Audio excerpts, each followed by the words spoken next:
Shalom kaum bapak yang dikasihi Tuhan. Selamat beribadah dalam ibadah Pelkat PKB saat ini, walaupun melalui online. Kiranya ibadah Pelkat PKB melalui online ini membawa berkat kepada kita kaum bapak setiap hari. Pemberita firman saat ini adalah Pendeta Mesilo Mewengkang. Kaum bapak yang dikasihi Tuhan, mari menghadap Tuhan dan memuji namanya, karena kasih setianya besar atas kita. Kita bernyanyi Kidung Jemaat nomor 353, bait pertama.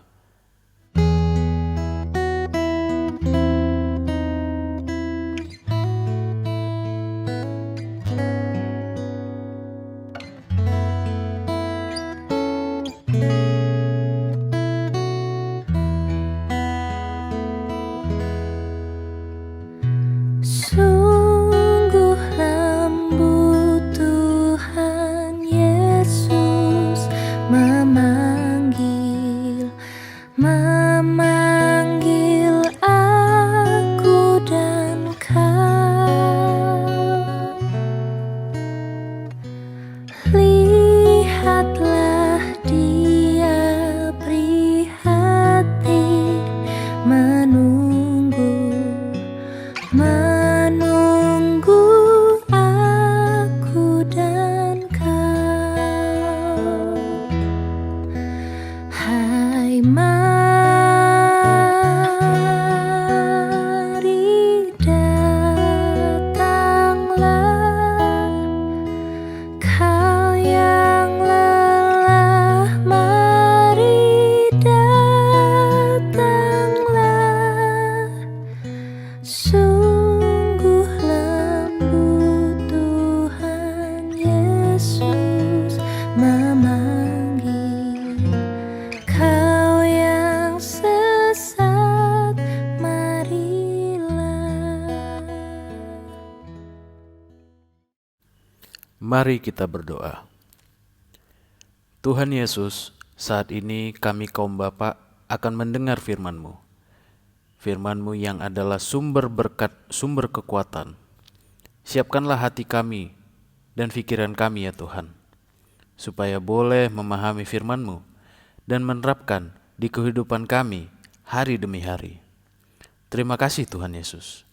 Dalam nama-Mu kami berdoa dan mengucap syukur. Amin. Shalom Alehem, Pelkat PKB GPB Sola Gracia Batu Licin. Salam jumpa dalam Tuhan Yesus Kristus. Kita akan membuka Alkitab kita. Alkitab kah, tab, HP, laptop, mana saja bebas. 1 Korintus 15 ayat 16 dan seterusnya. 1 Korintus 15 ayat 16 dan seterusnya. Sebab jika benar orang mati tidak dibangkitkan, maka Kristus juga tidak dibangkitkan. Dan jika Kristus tidak dibangkitkan, maka sia-sialah kepercayaan kamu, dan kamu masih hidup dalam dosa-dosamu. Amin. Kaum bapak yang dikasih dalam Tuhan Yesus Kristus, kita sudah beberapa kali ya, sejak Jumat Agung, kematian Yesus, Paskah, kita sudah singgung tentang apa tujuan kematian, lalu apa tujuan dari kebangkitan. Dan saat ini kita tekankan lagi bukti, apakah benar Kristus bangkit. Bukti-bukti yang bagaimana yang kita yakini selama ini, apakah bukti-bukti itu sahih atau valid? Nah, kaum bapak yang kasih dalam Tuhan, ini penting karena banyak beberapa teori lah ya, tidak banyak. Beberapa teori ada yang menyangkal, bahkan sejak di Alkitab para ahli Taurat, Sanhedrin, imam, Farisi, orang Farisi itu menyogok penjaga pasukan yang tentara atau pasukan yang menjaga kubur Yesus untuk mengatakan bahwa Yesus tidak bangkit, tapi mayatnya atau jenazahnya dicuri. Lalu berbagai teori muncul lagi. Teori kubur yang salah, teori Yesus pingsan dan seterusnya. Padahal kebangkitan Yesus itulah inti iman Kristen. Dikatakan tadi ayat 16, 17. Dan jika Kristus tidak dibangkitkan, maka sia-sialah kepercayaan kamu, dan kamu masih hidup dalam dosamu. Kalau tanpa kebangkitan Kristus, sia-sia iman Kristen. Tanpa kebangkitan Kristus, tidak ada kekristenan. Nah, kaum bapak yang kasih Tuhan, kebenaran kepercayaan Kristen bersifat historis. Dalam arti kebenaran Kristiani itu berikat berikat dengan sejarah. Tadi bacaan kita bukan hanya ide atau ideologi yang mengawang-awang, bukan ajaran-ajaran yang ideal seperti ajaran moral, etika yang terpisah dari pribadi. Istilahnya begini, Yesus ada atau tidak ada, yang penting ajarannya. Kekristenan tidak gitu. Kalau tidak ada Yesus yang historis, yang mati dan bangkit, tidak ada kekristenan. Mungkin yang lain-lain kalau tokohnya pun tidak ada atau ada, yang penting ajarannya ada, jalanlah agama itu. Kekristenan tidak. Karena Kristen pada hakikatnya bukan agama. Kristen itu kan pengikut Kristus, bukan agama. Kita ini pengikut Kristus. Jadi karya Kristus, kita murid Kristus, milik Kristus, gitu ya. Nah, kaum bapak yang kasih dalam Tuhan, dalam kekristenan historisitasnya sahih, valid. Nah, kita akan coba pelajari sedikit ya, waktu yang singkat nih. Bukti-bukti kebangkitan Yesus. Tidak ada seorang pun dapat membantah kebangkitan Yesus menyebabkan perubahan dramatis dari para murid. Contoh lah Petrus, para murid yang lain juga, yang ketika Yesus disalib pada melarikan diri, kabur, takut. Petrus 3 kali menyangkal, padahal yang menanya orang biasa saja. Tapi ketika Yesus bangkit menunjukkan dirinya kepada para murid, wih, luar biasa.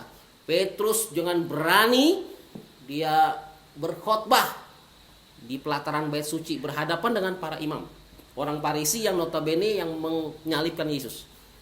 Petrus berani, luar biasa. Itu karena apa?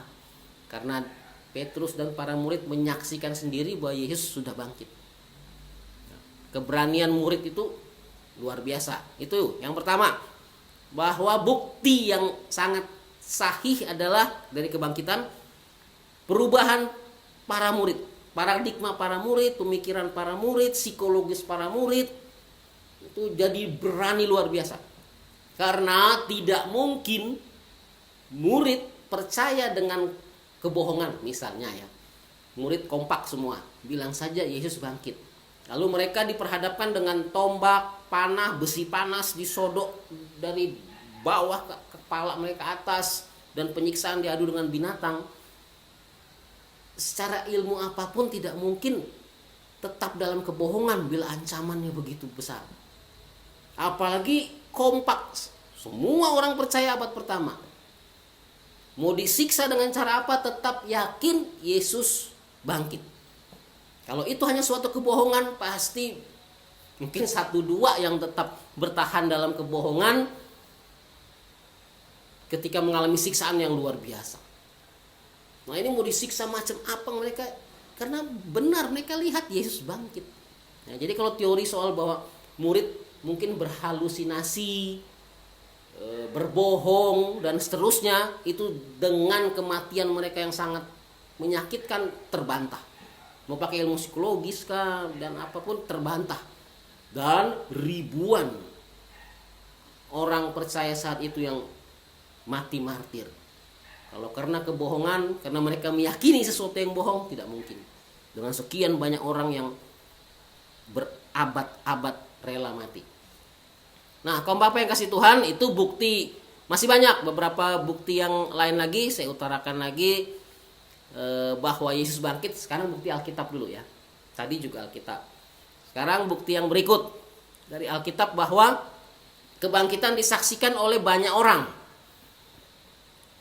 Maria Magdalena di Yohanes 20. Para perempuan yang menemani Maria Matius 28. 11 murid di Yohanes 21. 2 orang yang berjalan ke Emmaus bersama Yesus, Lukas 24. Lebih dari 500 orang, 1 Korintus 15 ayat 6, melihat Yesus naik. Yakobus melihat di 1 Korintus 15. Paulus bertemu dengan Yesus yang bangkit. Ya, dia ditemui. Dan masih banyak saksi. Secara ilmu hukum atau ilmu apapun ini saksinya udah ratusan. Bukan saksi dengar ya. Ini saksi yang melihat. Bukan hanya mendengar, tapi ini melihat langsung ratusan orang dan di beberapa kali, beberapa tempat yang berbeda. Jadi tidak bisa dibantah. Secara psikologis orang itu mungkin terpengaruh hipnotis, halusinasi, tidak. Hipnotis, halusinasi tidak mungkin menjangkau sekian ratus orang serentak. Mungkin menghipnotis 1, 2, 3 orang bisa saja. Tapi kalau ratusan orang dan juga beberapa tempat yang berbeda, lebih tidak mungkin hal itu. Lebih meyakini Yesus bangkit. Nah. Lalu para rasul tadi yang mati syahid, semua rasul mengalami penyiksaan sampai mati, kecuali Yohanes. Kalau mereka memberitakan Yesus bangkit suatu kebohongan, mereka memberitakan sesuatu yang bohong, tidak mungkin. Matius dibunuh dengan pedang di tradisi ya, di Ethiopia. Yakobus dilempar dari bubungan bait Allah. Filipus digantung. Bartolomeus atau Nathanael, Bartolomeus sama Nathanael sama, dikuliti hidup-hidup. Andreas disalib, salib X. Salibnya bentuk X, kayak huruf X. Thomas dilempar tombak. Ya ditombak lah di India. Matius dirajam kemudian dipenggal. Markus mati diseret dengan kejam lah di sepanjang kota di Mesir. Nah, kaum bapak kasih Tuhan, jadi dari firman Tuhan malam hari ini kita yakin bahwa bukti bukan hanya bukti di Alkitab. Alkitab tadi mengatakan Yesus bangkit. Dasar iman Kristen adalah Yesus bangkit. Dibuktikan dengan penampakan Yesus kepada banyak murid. Dan kedua, bukti-bukti dari eksternal. Bukti-bukti, bahkan bukti-bukti dari orang yang tidak percaya. Terakhir, bukti dari orang yang tidak percaya.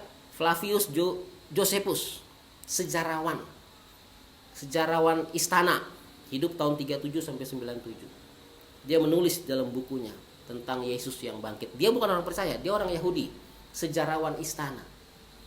Tapi dia menulis, ada loh Yesus, ada loh tokoh Yesus. Nah, jadi kaum bapak kasih dalam Tuhan, marilah kita tetap setia kepada Kristus yang sudah bangkit itu. Dengan kebangkitan Yesus, masa depan kita ada kepastian, kehidupan kekal kita pasti, penebusan dosa kita pasti, penyucian, pengudusan, pembenaran kita pasti. Jangan tinggalkan. Yesus mengasihi bapak-bapak semua, keluarga, dalam pelayanan, dalam pekerjaan, dalam usaha, keluarga besar, orang tua, anak. Yakinlah, Yesus yang bangkit memberkati bapak-bapak semua. Amin.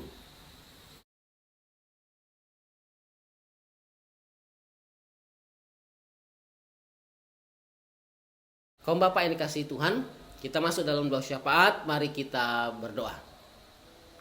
Terima kasih Tuhan Yesus yang bangkit.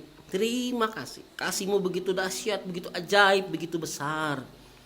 Walaupun seringkali kami seolah-olah tidak menyadari atau mungkin menyangkali, tapi kami yakin kasih-Mu tidak pernah berubah. Di dalam kelemahan, keterbatasan, kesibukan kami, Kau tetap mengasihi kami. Kau tetap memberkati pekerjaan kami, memberkati usaha kami, memberkati keluarga kami, memberkati masa depan kami, memberikan kami kesehatan, kekuatan, damai, sejahtera. Terima kasih Tuhan. Itu semua adalah karya Yesus yang bangkit. Terima kasih untuk firman-Mu boleh menguatkan kami Tuhan. Kami semakin meyakini, makin percaya akan kami pegang teguh. Kami tetap setia kepada Yesus yang bangkit sampai selama-lamanya. Terima kasih Tuhan. Berkatilah kami sebagai kaum bapak, baik dalam pekerjaan, dalam usaha, dalam keluarga. Kau berkati istri, anak-anak kami, orang tua kami. Terima kasih Tuhan. Kiranya Roh Kudus kami boleh selalu Engkau memimpin kehidupan kami. Boleh kami rasakan jamahan-Mu, kuasa-Mu, perlindungan-Mu, kekuatan-Mu, penyertaan-Mu. Hari ini sampai selama-lamanya. Terima kasih Tuhan Yesus yang baik, Tuhan Yesus yang bangkit. Dalam nama Yesus Kristus kami berdoa dan mengucap syukur. Amin. Kaum bapak yang dikasihi Tuhan, marilah kita mengucap syukur kepada Tuhan dengan memberi persembahan kepadanya. Dengarlah nas Alkitab dalam 2 Korintus 9 ayat 6 yang menyatakan, "Camkanlah ini, orang yang menabur sedikit akan menuai sedikit juga, dan orang yang menabur banyak akan menuai banyak juga." Tuhan memberkati bapak-bapak dan persembahan bapak-bapak semua.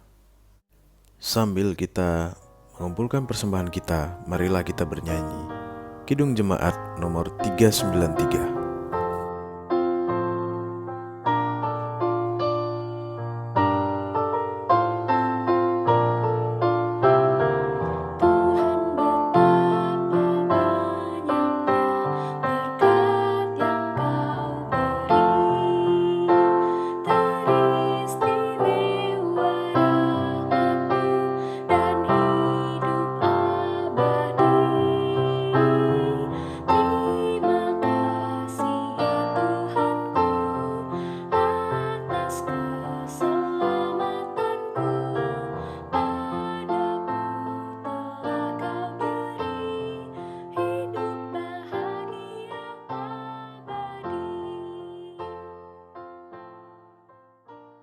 Marilah kita serahkan persembahan kita ini kepada Tuhan melalui doa syukur. Mari kita bersatu di dalam doa. Ya Kristus Tuhan kami bersyukur dan memuji nama-Mu, karena Engkau selalu setia dan mengasihi kami. Terimalah tanda kasih kami melalui persembahan ini ya Tuhan, serta urapi majelis jemaat, agar mengelola dan menggunakannya sesuai kehendak-Mu, dan untuk pekerjaan memuliakan nama-Mu. Amin. Kaum bapak yang dikasihi dalam Tuhan, dengan keyakinan bahwa Yesus yang bangkit mencintai kita semua satu demi satu, pribadi demi pribadi, maka arahkanlah hati dan pikiranmu kepada Tuhan, serta terimalah berkat-Nya. Kasih karunia Tuhan Yesus Kristus dan kasih Allah serta persekutuan dengan Roh Kudus senantiasa menyertai kita semua satu demi satu, hari ini sampai selama-lamanya. Amin.